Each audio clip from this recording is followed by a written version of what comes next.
सत्यमयि परमे सांध्य पाठ्यक्रम समस्त स्वागत करुँ। काली आम आलोचना करूँ प्रपति महाशय जो ओडिशा आसते प्राय 35 दिन 35 दिन ओडिशा आसिले 62 अक्टोबर 24 रु नवेम्बर 29 पर्यंत एवं तार भीतर विभिन्न समय विभिन्न जगह जो कार्यक्रम होता से जड़े व्यक्ति रिपोर्ट बहुत भल लगी।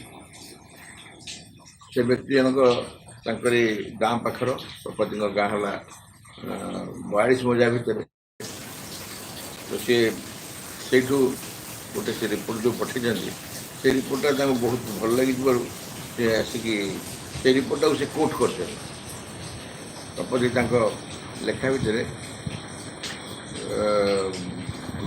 पढ़ीदे आप भल लगे।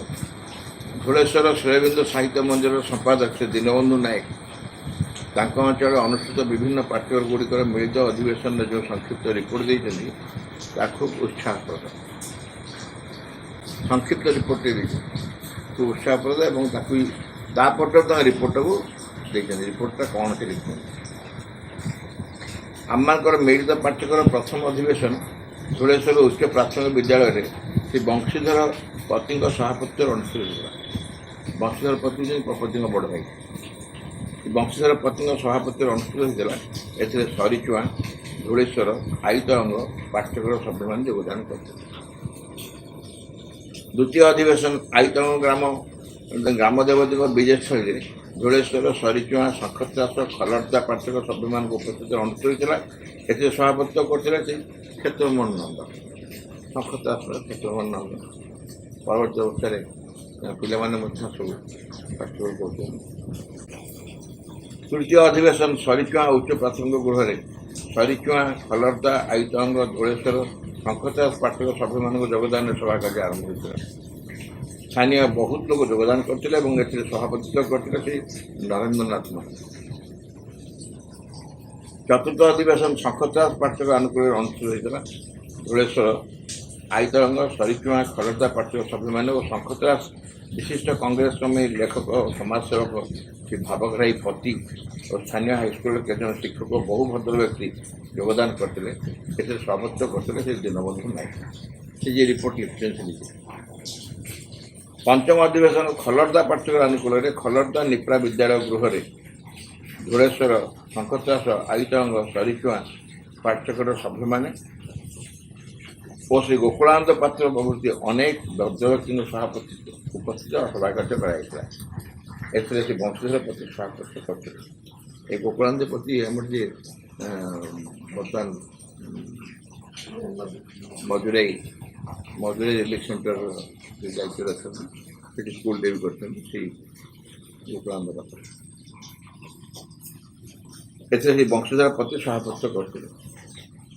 षष्ठ अधिवेशन निम्न बसंत कुंडल बासाई ठाकुराणी विजय स्थली निम्न बसंत कुंडल पाठ्यक्रम अनुकूल अनुष्ठित होता। धुलेश्वर खलर्दा सरीचुआ शंखचाष आयुत अंग पाठ्यक्रम सभ्य माने तथा शंखचाष हाईस्कूल के जन शिक्षक जोग देते श्री फकीरमोहन नंद सभापति सभा कार्य। यही सब मिलित अधिवेशन द्वारा मैंने बहु उपकृत हो निजर फिलिंग्स कौन उपकृत जान कौन उपकृत ये लेखा को जन कार्य लिखि पार से समय बर्तमान समय बहुत भिन्न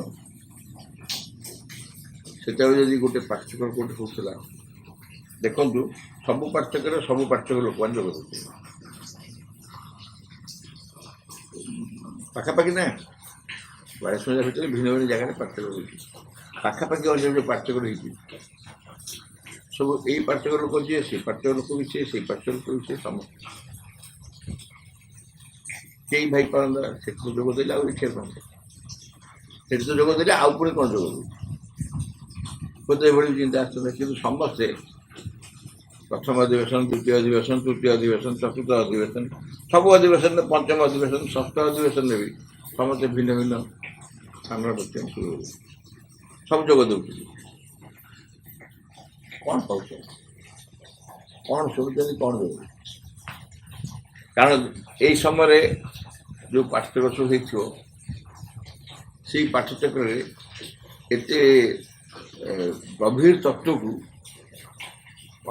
को खूब गभीरतार सहित एकदम खूब जमी मजा गांधी भितर आलोचना हो न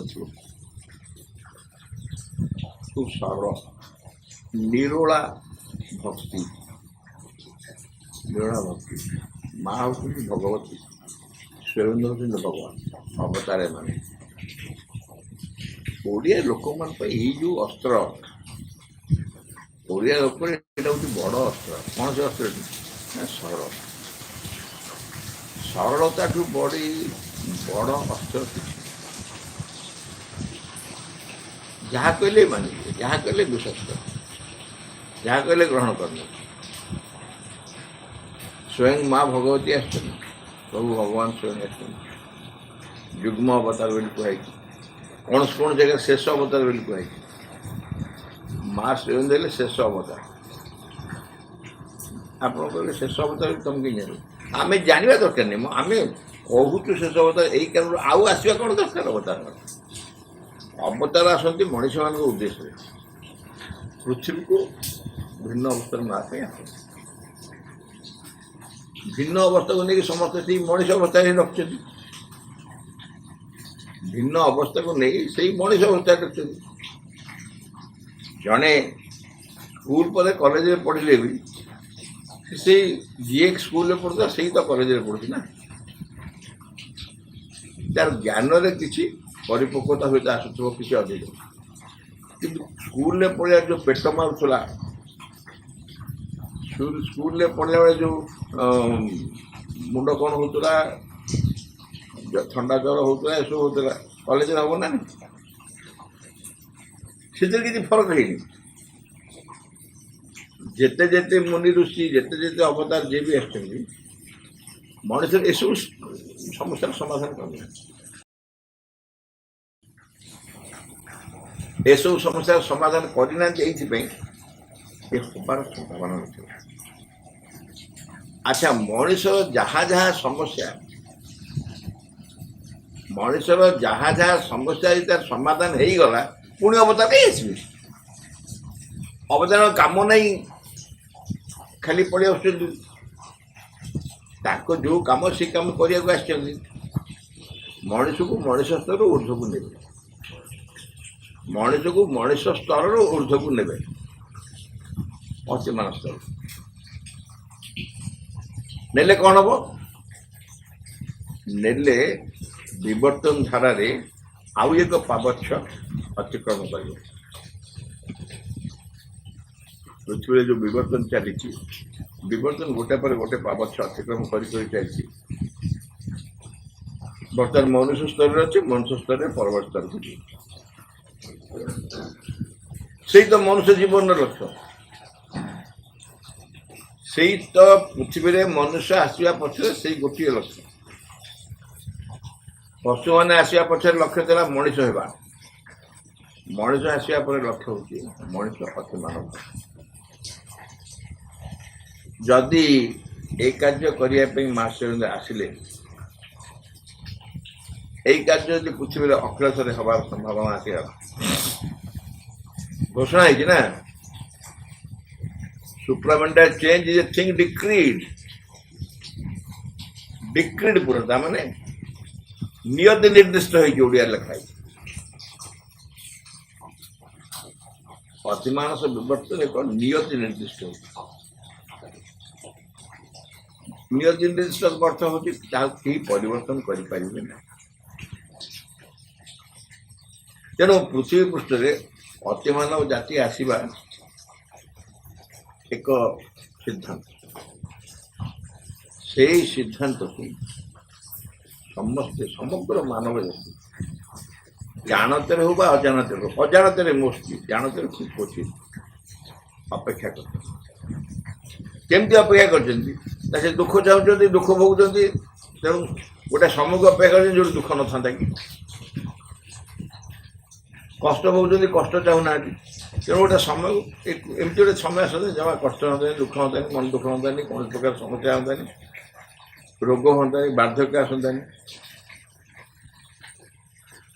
ଆକୁ ସେ ମନେ ମନେ ଅପେକ୍ଷା କରୁଛନ୍ତି, ଇଚ୍ଛା କରୁଛନ୍ତି, ଆଶା କରୁଛନ୍ତି, ବ୍ୟାକୁଳତା ଅଛି ମନ ଭିତରେ, କିନ୍ତୁ ଗୋଟେ ସମ୍ଭବ ବୋଲି ତ ଜାଣିନାହାନ୍ତି, ଘୋଷଣା କରୁନାହାନ୍ତି।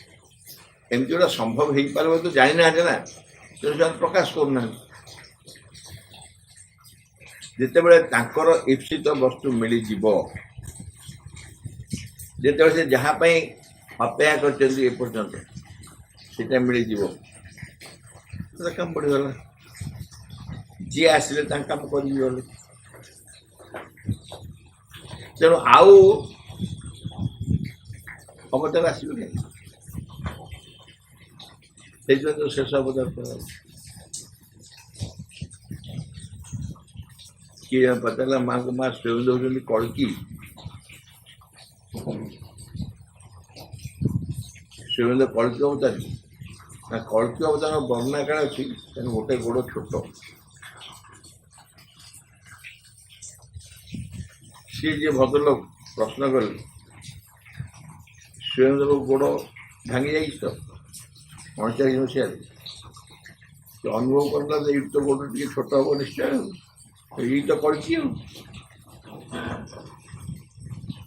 ମା ଏକ୍ଜାକ୍ଟଲି ଏହା କହିଲେ, ଏଭଳି ଭାବରେ କହିନାହାନ୍ତି। କହିଲେ କଳ୍କି ଅବତାରଙ୍କର ଗୋଟେ ଗୋଡ଼ ଟିକେ ଲିମ୍ପିଂ, ସେଥିପାଇଁ ଲୋକମାନେ ସନ୍ଦେହ କରୁଛନ୍ତି।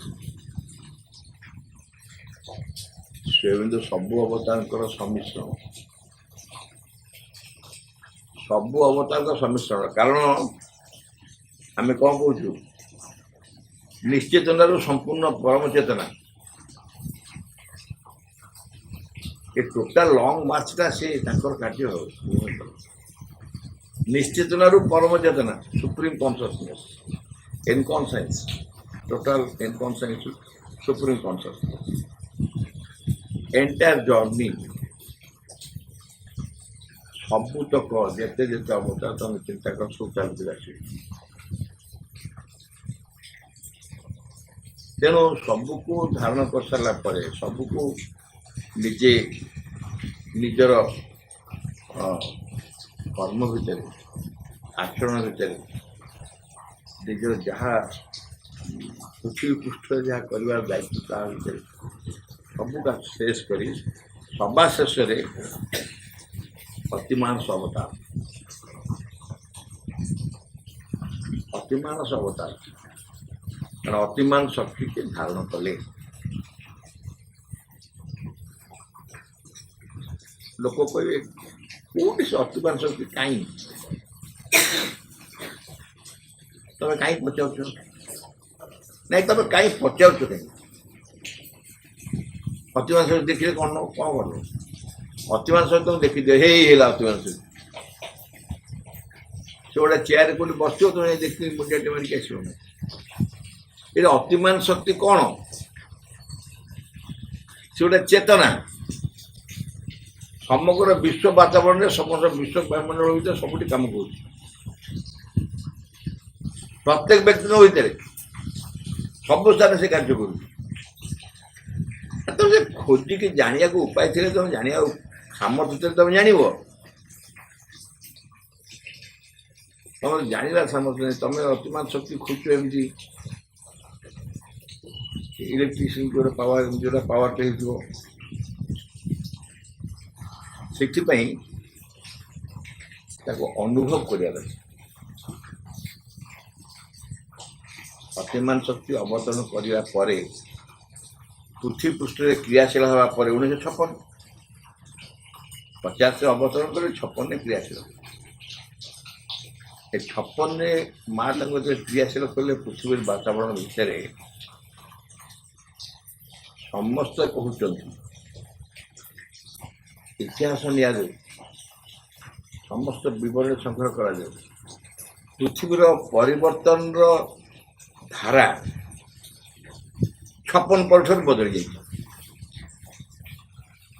56 ପର୍ଯ୍ୟନ୍ତ ଯେଉଁ ପ୍ରକାର ପରିବର୍ତ୍ତନ ହେଇ ଆସୁଥିଲା, 56 ପରଠାରୁ ଆହୁରି ତୀବ୍ର ହେଇଛି।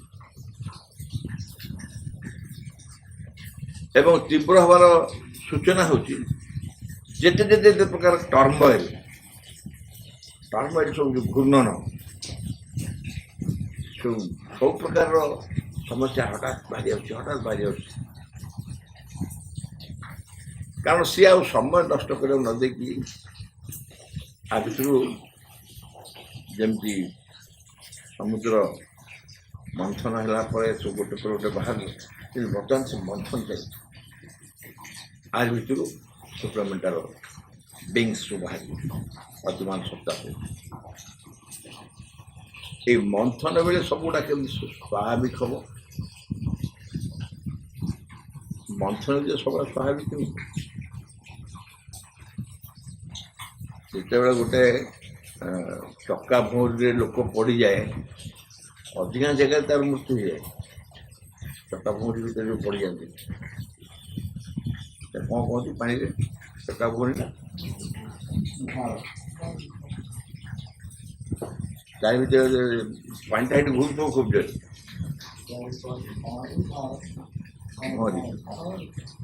तो सेठी जो बर्तमान से अवस्था समस्त अच्छे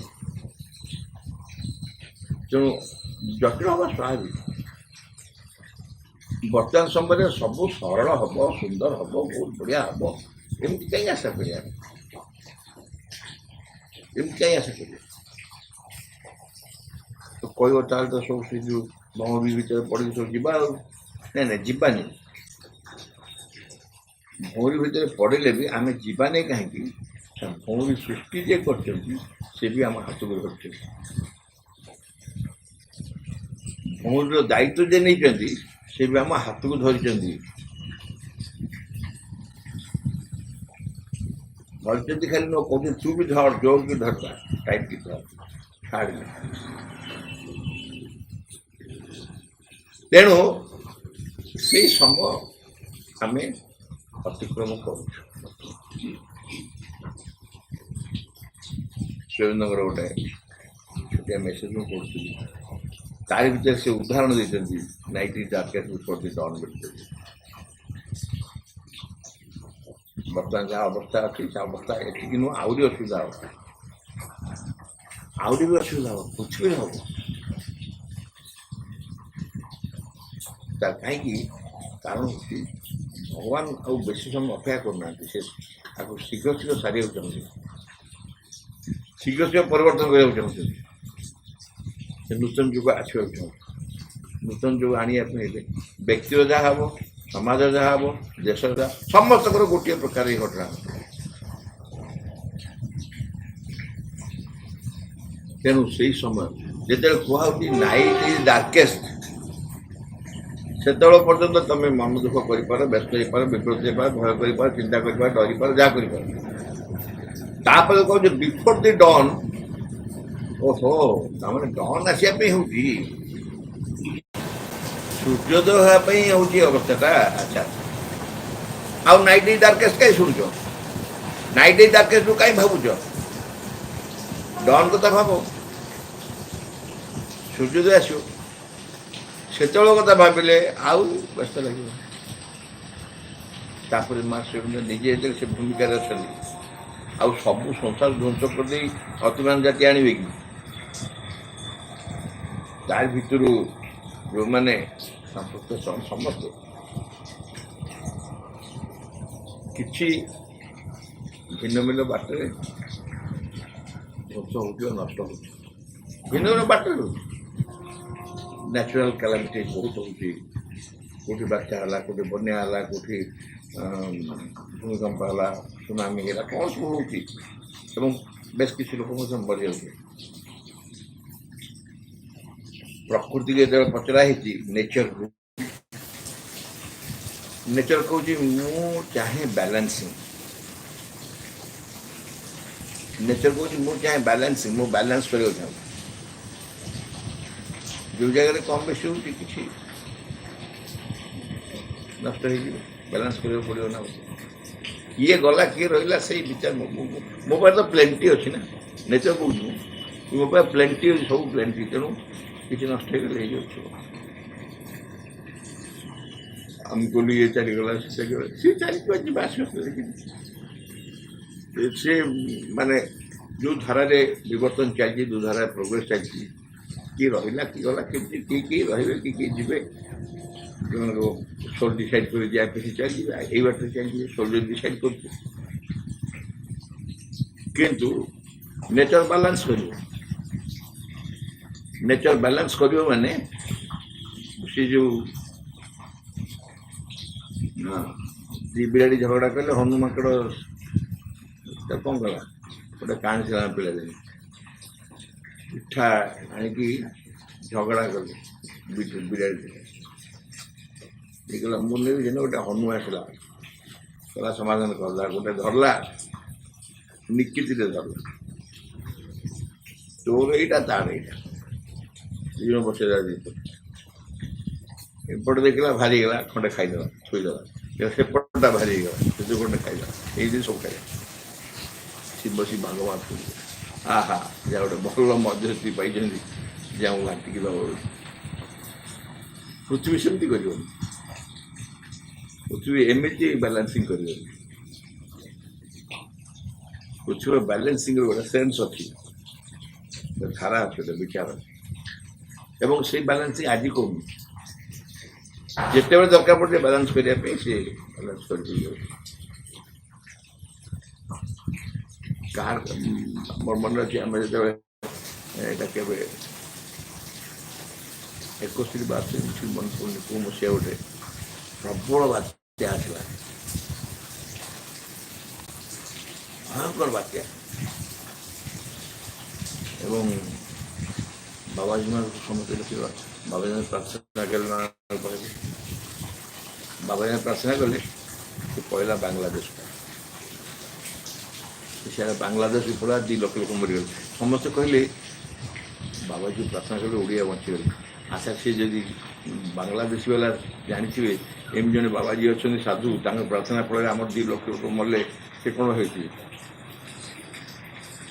ଏମିତିଆ ନୁହଁ, ବାବାଜୀ ମାନେ କହିନାହାନ୍ତି ଯେ ଆମକୁ ଓଡ଼ିଆ ଲୋକ ବଞ୍ଚେଇ ଦିଅ, ବାଂଲାଦେଶ ଲୋକ ମାରିଦିଅ, ତାହା କହିନାହାନ୍ତି। ଓଡ଼ିଶା ପାଇଁ ପ୍ରାର୍ଥନା କରୁଛି, ଓଡ଼ିଶା ପାଇଁ ପ୍ରାର୍ଥନା କରୁଛି। ବାକି ନେଚର କହିଲା ମୁଁ ବାଲାନ୍ସ କରିବି, ତମେ ତମ ପ୍ରାର୍ଥନା କର, ମୁଁ ତ ବାଲାନ୍ସ କରିବି ନା। ତ କୋଉଠି ନେବି, କ'ଣ କରିବି, ସେ ଯାହା ନାହିଁ। ତାକୁ ଆମ ଜଣେ ବୈଜ୍ଞାନିକ କିମ୍ବା ଗୋଟେ ଯେଉଁ ଆମର ପାଗ ବିଷୟରେ ଯିଏ କହନ୍ତି, ଏସବୁ ବିଷୟରେ ଜଣେ ପ୍ରତିଦିନ ଫୋରକାଷ୍ଟିଂ କରନ୍ତିନି, ୱେଦର ଫୋରକାଷ୍ଟ, ୱେଦର ବିଷୟରେ ଯିଏ କହନ୍ତି, ସେ କ'ଣ ବିଶ୍ୱାସ କରିବେ? ସେ କହିବେ ସେଇ ଯେଉଁ ଘୂର୍ଣ୍ଣିଟା ହେଇଥିଲା ସମୁଦ୍ରରେ, ସେ ଧୀରେ ଧୀରେ ପରିବର୍ତ୍ତନ ହେଇ ଛାଡ଼ି ଚାଲିଲା। ହଁ ହଉ, ତମ କଥା ଠିକ୍ ହଉ, ଆମ କଥା ଠିକ୍ ନ ହଉ। ଆମ କଥା ଠିକ୍ ହେଲା ଯେ ବାବାଜୀ ଓଡ଼ିଶାକୁ ପ୍ରାର୍ଥନା କଲେ, ଓଡ଼ିଶା ରକ୍ଷା ହେଲା, ଓଡ଼ିଶା ଉପରେ ମାଡ଼ ହେବ ବୋଲି କୁହାହେଉଥିଲା। ତେଣୁ ଏଇ ଧାରାରେ ଘଟଣା ଘଟିବ।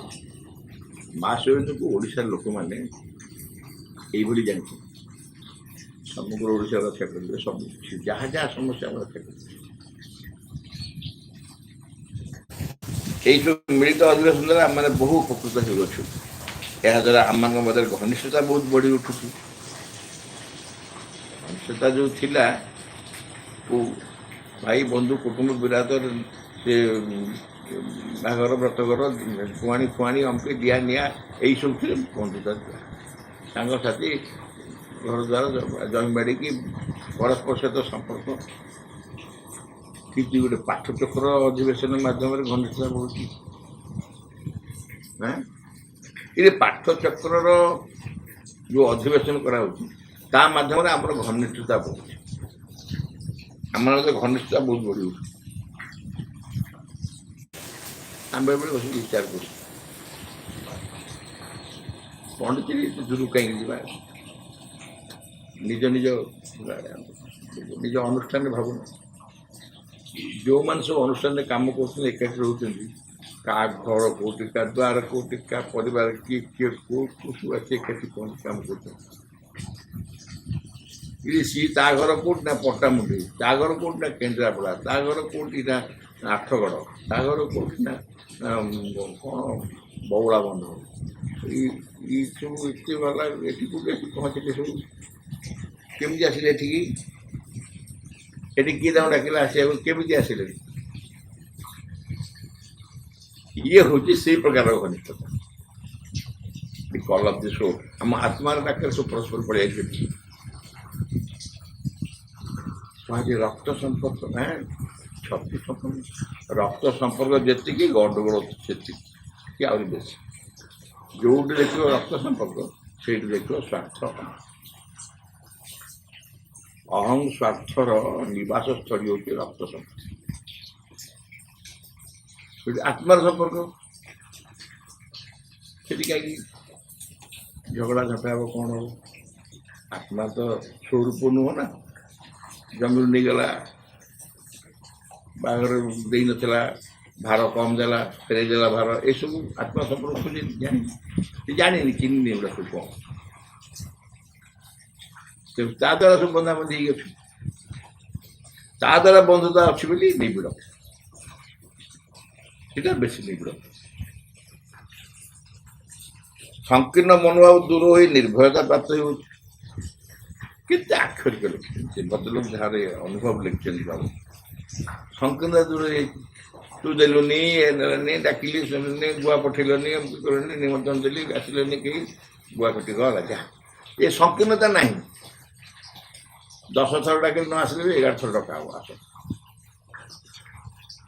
11 ଡକା ହବ ଆସ ଡାକିବା ତ ଦରକାର ଖୋଜି ଖୋଜିବା କଥା ଶୁଙ୍ଗି ଶୁଙ୍ଗି ଭଜାଇ କହନ୍ତିନି ଆମେ ସବୁ ମାଆଙ୍କ କୁକୁର କାହିଁ କୁକୁର କୁହାଇ ନା କୁକୁର ଶୁଙ୍ଗି ଶୁଙ୍ଗି ଯାଇ ପହଞ୍ଚିଯାଏ ନିମନ୍ତ୍ରଣ ଖୋଜେନି କେଉଁ ସଭାରେ କେଉଁ ଫିଷ୍ଟରେ କୁକୁରକୁ ନିମନ୍ତ୍ରଣ ହୁଏ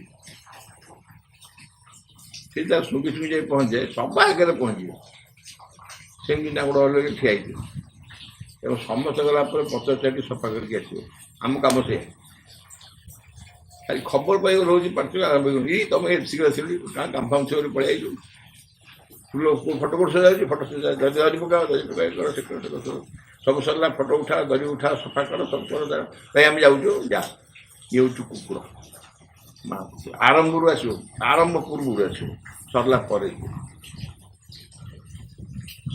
ତେଣୁ ସଂକୀର୍ଣ୍ଣତାର ପ୍ରଶ୍ନ ନାହିଁ ଆମ ଘରେ ପଶିପାରିବନି ସଂକୀର୍ଣ୍ଣ କେବେ ପଶିପାରିବନି ମୂର୍ଖ ହେଉ ଗରିବ ହେଉ ଆମେ ହଉ କ'ଣ ହେଇଛୁ ତ ମୂର୍ଖ ଗରିବ ଏଇ ଅଧିବାସରେ ଯେଉଁ ଶାନ୍ତି ପାଉଛୁ ତାକୁ ଭାଷାରେ ବର୍ଣ୍ଣନା କରିବ ମୂର୍ଖ ବା ଗରିବ ଯାହା ହଉ ମୂର୍ଖ ଗରିବ ଦୁଇଟା କାହିଁ ଯୋଡ଼ିଲେ ମୁଁ ଜାଣିନି କାରଣ ମୂର୍ଖ ଗରିବ ନୁହଁ କି ଗରିବ ମୂର୍ଖ ନୁହଁ ମୂର୍ଖ ହେଇପାରନ୍ତି ଗରିବ ଧନୀ ବି ଗରିବ ମାନେ ମୂର୍ଖ ହେଇପାରନ୍ତି ବଡ଼ ବଡ଼ ପଣ୍ଡିତ ମାନେ ସମସ୍ତେ ମୂର୍ଖ ମାନେ ଗରିବ ହେଇପାରନ୍ତି ମୂର୍ଖ ହଉ ଗରିବ ହଉ ଏଇ ଅଧିବାସରେ ଯେଉଁ ଶାନ୍ତି ପାଉଛୁ ତାକୁ ଭାଷାରେ ବର୍ଣ୍ଣନା କରିହେବ ପୂର୍ବରୁ ପ୍ରଚଳିତ ଦୋଳଯାତ୍ରା ଦୁର୍ଗା ପୂଜା ପ୍ରଭୃତି କିପରି ବିକଳାଙ୍ଗ ହୋଇ ସେଠାରେ ଠେଙ୍ଗା ପଥର ଚର୍ଚ୍ଚା ହେଉଛି ତା ମାନେ ଦେଖି ଆସୁଛୁ ଠେଙ୍ଗା ପଥର ଚର୍ଚ୍ଚା ଦୁର୍ଗା ପୂଜା ସବୁ ବାହୁବଳି ମାନେ ଦୁର୍ଗା ପୂଜା ଇନଚାର୍ଜ ମାନଙ୍କ ସବୁ ମସଲ ଶିଖିବା ଦରକାର ଧଡ଼ିଆ ମଡ଼ିଆ ସବୁ ଇଏ ସେପଟରୁ 1963 ନା 1963 ମସିହାରୁ କୁହାହେଲାଣି ସେବେ ବି ଦୁର୍ଗା ପୂଜା ଦଶହରା ଇତ୍ୟାଦି ଯାହା ଯାହା ହେଉଛି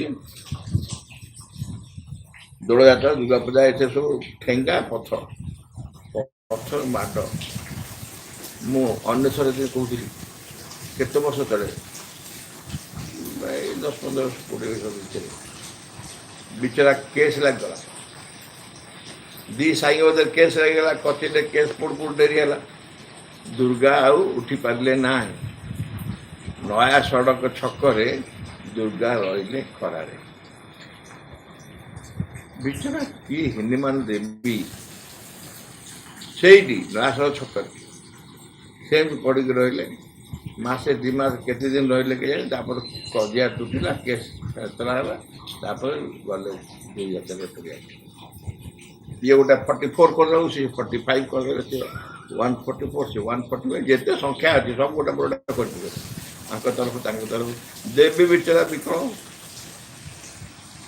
ଏକେ ତ ବିସର୍ଜନ ସରିଛନ୍ତି ତାଙ୍କର ପାୱାର ନାହିଁ ଖାଲି ମାଟି ଚଣ୍ଡୀ ଛଡ଼ା ଆଉ କିଛି ନାହିଁ। ହେଲେ ବି ଯାହା ଭକ୍ତି ଫକ୍ତି ଥିଲା ସବୁ କୋର୍ଟ କଚେରୀରେ ପଳେଇଲା। ଦେଖିବା ସେ ସବୁର ଅଭିଜ୍ଞତା ଯାହା ଥିବ ଯେତେବେଳେ ସେ ପାଠରେ ହୋଇତେ ପଛକୁ ଓହୋ ଇଏ ଅସଲ ଠାକୁର ଅସଲ ଭଗବାନ ଅସଲ ଏଇଠି ଦେଇ ଆମେ କୋଉଠି ଯାଇ ବାଡ଼େଇ ଯିବୁ କୋଉଠି ସେଠି କ'ଣ ସେଠି ଅଛି। ସେଠାରେ ଏତେ ଦର୍ଶନୀୟ ବସ୍ତୁ ଥାଇ ସୁଦ୍ଧା ଭଗବାନଙ୍କ ପ୍ରଦତ୍ତ ଶାନ୍ତି ଆନନ୍ଦ ପ୍ରଫୁଲ୍ଲତା ପରିବର୍ତ୍ତେ ଥାଏ ଅଶାନ୍ତି କଳହ ହିଂସାର ରାଜତ୍ୱ।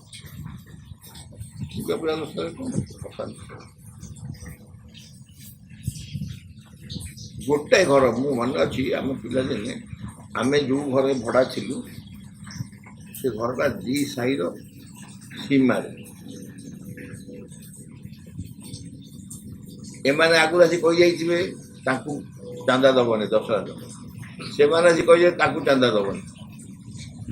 ଆମେ ଡାକେ ତମ କହିବୁ କ'ଣ ବିକ୍ରୟ ଇଆଡ଼କୁ ଦେବୁ ହେଲା ଦିଆଡ଼ୁ ଦେଉ ଯେ କାହାରି କହୁନଥିବୁ କେମିତି ପିଲା ସାନ ପିଲା ଭାଇ ଭଉଣୀ ସେମାନେ ଥିଲେ ସେମାନେ କିଏ ବୋଧେ କହିଦେଇଛନ୍ତି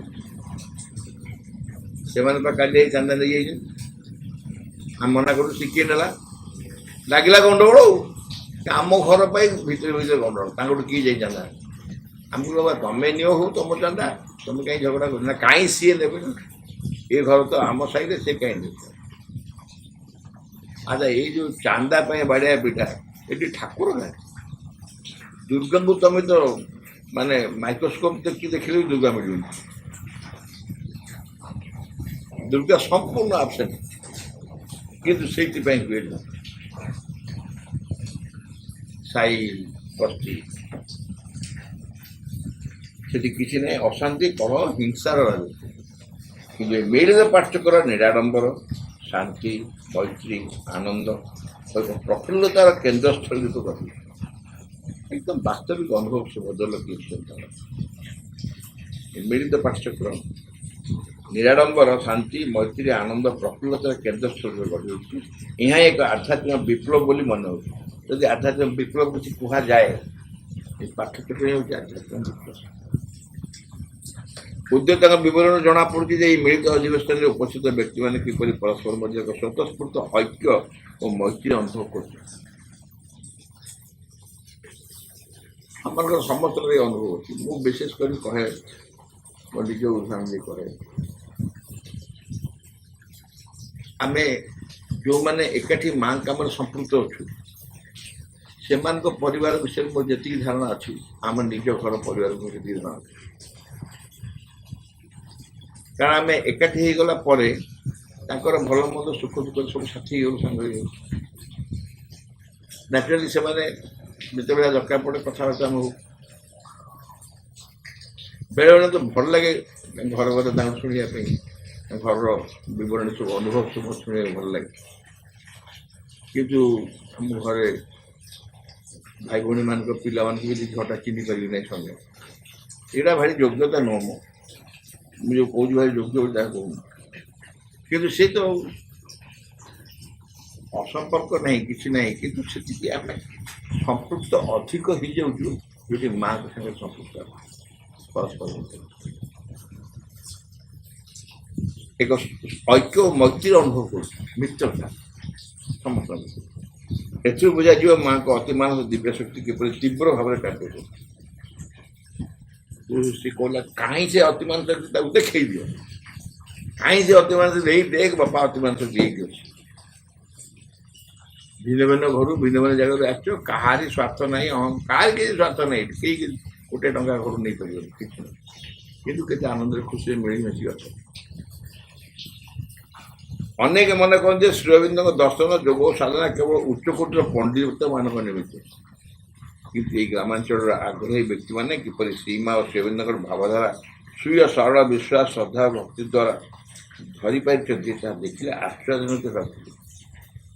ଶ୍ରୀଅରବିନ୍ଦଙ୍କର ଯୋଗ ସାଧନା ମଧ୍ୟ ପଣ୍ଡିତମାନଙ୍କ ପାଇଁ ବାରଣ ନୁହଁ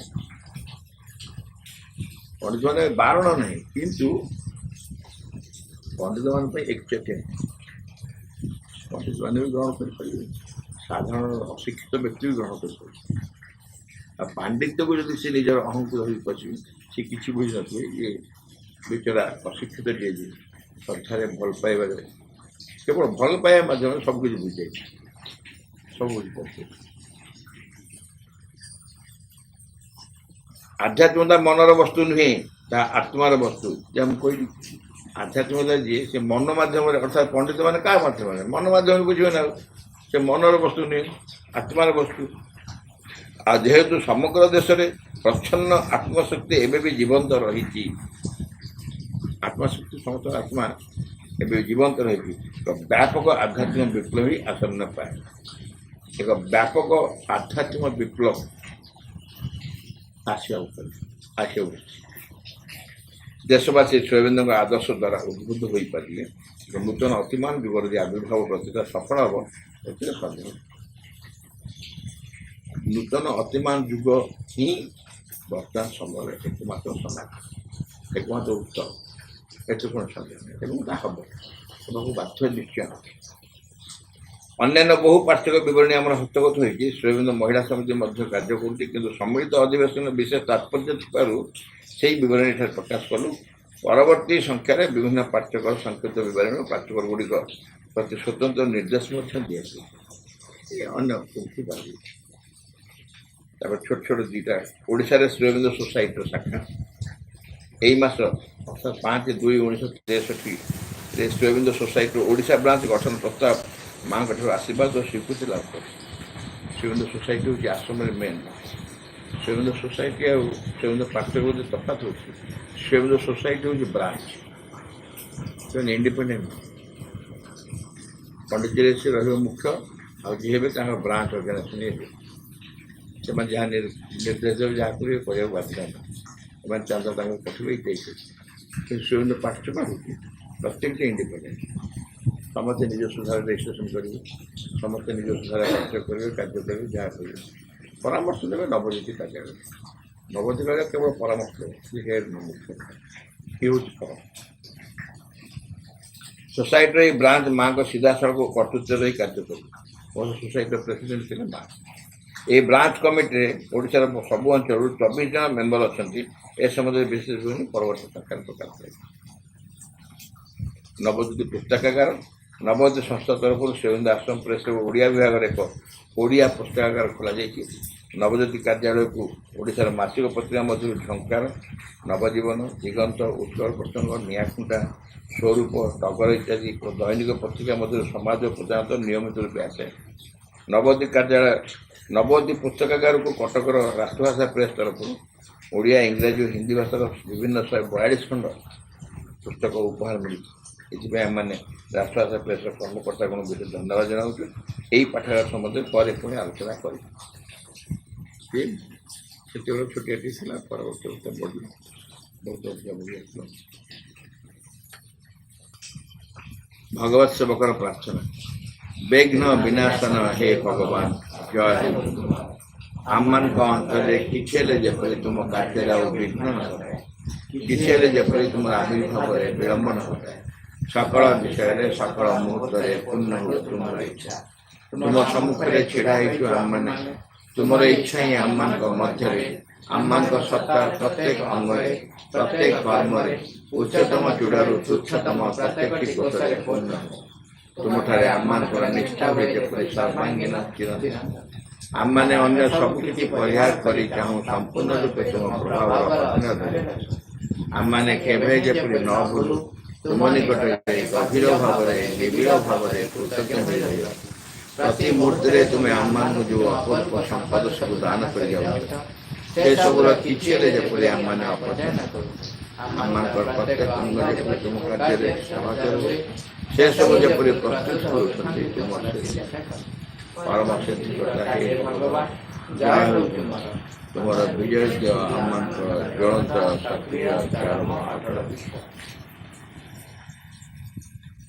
In the name of the mother, for the sake of the mother, by the power of the mother, with the strength of the mother, to all adverse harmful being of force, I order to quit this place at once and forever.